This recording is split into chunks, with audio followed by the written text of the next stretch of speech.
Lorsqu'on est un petit garçon de 10 ans, né au Québec au début des années 70, rien de plus normal que de rêver au hockey et de vouloir patiner aussi bien que Guy Lafleur. Surtout quand on aime bouger et qu'on est débordant d'énergie. Mais notre héros s'appelle Octavio et il est le fils d'un immigrant espagnol.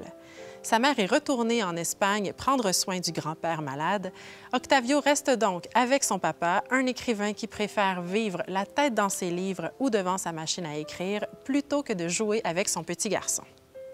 Dans les années 70, le multiculturalisme est loin d'être la norme et Octavio aimerait bien ressembler à tous les autres enfants pure laine, mais sa culture familiale et les conseils distraits de son père ne l'aident pas beaucoup. Octavio! Ces objets que tu jettes comme ça dans les corridors ont une très grande valeur pour moi. Bah, j'ai seulement lancé... J'ai compté sur toi pour tout ranger. Hein?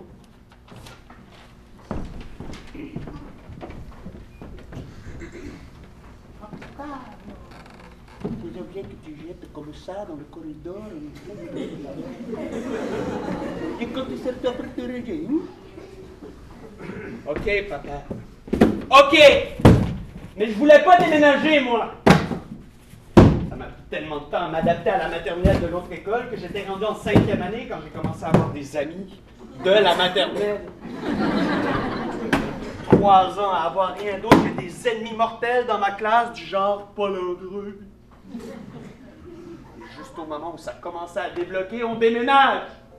Heureusement, il y a la présence de la grand-mère paternelle, Néus, pleine de tendresse et de finesse, qui apprend à Octavio à découvrir et à comprendre la richesse de son passé et de ses racines. C'est un spectacle qui est extrêmement bien joué. C'est surtout un beau mélange entre le rire et l'émotion.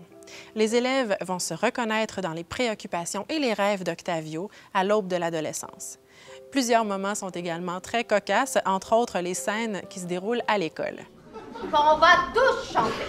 Et puis chaque fois qu'il y aura le mot Espagne dans la chanson, on va tous se retourner vers Octavio, le petit espagnol. C'est vraiment pas avec nécessaire. un beau sourire.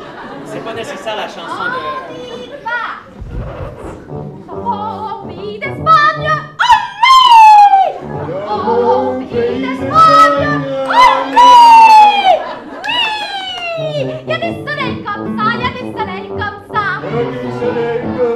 On fait des gros soleils d'Espagne. Ouh, il y a des taureaux comme ça, il y a des taureaux comme ça.